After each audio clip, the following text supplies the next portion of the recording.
तो टॉक्सिक बहुत डेंजरस होने वाली है। बट उससे भी डेंजरस क्या है इस मूवी का प्रोडक्शन, क्योंकि इसे बनाने में जिस टेक्नोलॉजीज का यूज किया गया है वो हॉलीवुड के बड़े बड़े प्रोडक्शन करते हैं, which means toxic Indian cinema को रीडिफाइन करने वाला है।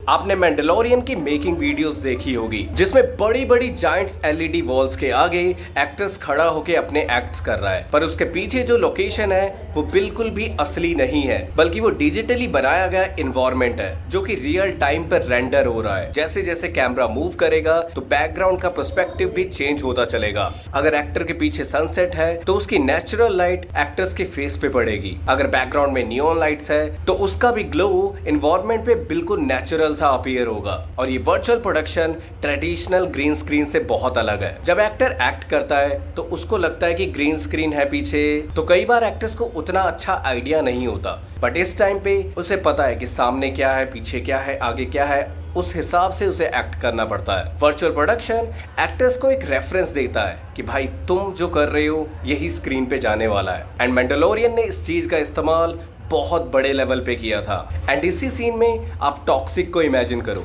जिस भी किसी सीन में वर्चुअल प्रोडक्शन का यूज किया गया होगा तो फिल्म मेकर्स पूरे इन्वायरमेंट को कंट्रोल कर पाएगा। यानी कि अगर वो चाहे तो सीन को ज्यादा डार्क या बहुत लाइट या जैसा वो चाहे वैसा बनाकर यस से वो एक्ट निकलवाएगा। अगर 90s 40s का स्टाइल सिटी अगर हमें दिखाना है, एक massive industry warehouse, night time street और बारिश हो रही है जिसमें हमारा गैंगस्टर चल रहा है, कितनी लाइट किस स्किन पे बननी चाहिए, कितना टेक्सचर कहाँ क्या होना चाहिए, जब चाहे जैसा मौसम चाहिए, सनसेट चाहिए, क्लाउड चाहिए, नाइट चाहिए, डे चाहिए, एक रियल टाइम में जो कुछ भी हो सकता है सिर्फ क्लिक्स पे। आई मीन वर्चुअल प्रोडक्शन ने फिल्म मेकर्स के पास मानो एक ब्रह्मास्त्र दे दिया है।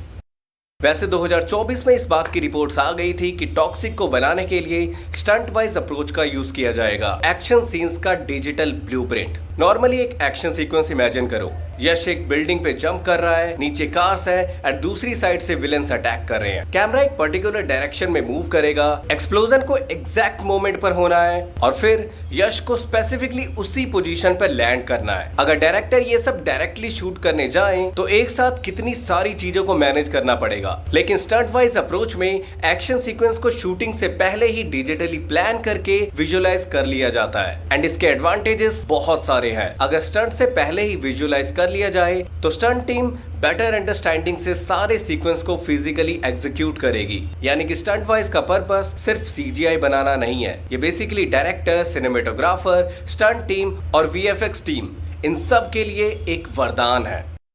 अब आते हैं उस चीज पर जिस टेक्नोलॉजी का इस्तेमाल ऑडियंस को डायरेक्ट दिखेगा, यानी कि हाई स्पीड सिनेमेटोग्राफी। आपने एक्शन मूवीज में अक्सर देखा होगा एक्सप्लोजन्स को काफी स्लो करके दिखाया जाता है, फायर स्लोली एक्सपैंड होते हैं, ग्लास हवा में उड़ता है, एक एक करके एक एक चीज हमें दिखाई जाती है। ये सब कुछ साउथ में होता आ रहा है, बट उसको करने का तरीका बहुत ही अलग है। आई मीन एक बार सोच के देखो, एक पंच जो कि बहुत तेज लगा है, बट वो अगर तेजी से निकल जाए तो शायद उसका इम्पैक्ट हम नहीं समझ पाएंगे। बट जब इस चीज को एक्सट्रीमली हाई फ्रेम पर देखा जाएगा तो आई मीन सोच के देखो, मुक्का लग रहा है, जबड़े खुल रहे हैं, दांत टूट रहा है, ये सब कुछ एक इवेंट सा बन जाता है। आई मीन एक सीन के लिए भी लोग देखने जा सकते हैं, ये इतना ज्यादा इम्पैक्टफुल हो सकता है। इस मूवी में बहुत सारी जगह है जहां इसका इस्तेमाल किया जा सकता है। टॉक्सिक के लिए माना गया है कि सोनी वेनिस 2 का इस्तेमाल किया जा रहा है। ये कैमरा इतना ज्यादा इंटरेस्टिंग है कि अगर आप सिर्फ ब्लैक देख रहे हो स्क्रीन पे तो सिर्फ ब्लैक नहीं दिखेगा, बल्कि ब्लैक के अलग अलग शेड्स भी आपको दिखेंगे।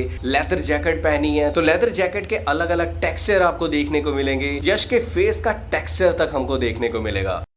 जिसके बाद इसका साउंड, जिस पे शायद कम लोग ध्यान दें कि अगर ये बेसिक लेवल पे है तो सब कुछ चलता है, बट इमेजिन करो थिएटर में जब स्क्रीन पर कार चल रही है तो कार हमें पीछे से आते हुए दिख रही है और जैसे जैसे हम कैमरा के साथ आगे आ रहे हैं वो कार की स्पीड और साउंड हमारे कानों में उस तरह से बज रही है और अचानक से हुआ बॉम्ब ब्लास्ट। इस सारे प्रोसेस में बहुत ही प्रिसाइज लेवल की साउंड डिजाइनिंग चाहिए जिससे आपको सीन का इम्पैक्ट, डायरेक्शन एंड स्केल सब अच्छे से पता लगे। तो डॉल्बी एटम्स के साथ टॉक्सिक इस मूवी को 3D साउंड डिजाइन करवा रहा है। अगर छत से हेलीकॉप्टर जा रहा है तो बस एक हेलीकॉप्टर की आवाज आपको नहीं आई, बल्कि आपको ऐसा फील होगा कि मानो सच में हेलीकॉप्टर मेरे ऊपर से चला गया। एंड अब टॉक्सिक में इसका कैसे इस्तेमाल होगा, गन शॉट्स में, कार्स चेजिंग में, एक्सप्लोजन में, क्राउड में, बहुत जगह है। आई मीन ये तो इतना प्रिसाइज है कि फुटस्टेप्स को भी बहुत अच्छे से रेंडर करता है। तो इन सारी टेक्नोलॉजी को टॉक्सिक में देखने के लिए मैं बहुत एक्साइटेड हूँ।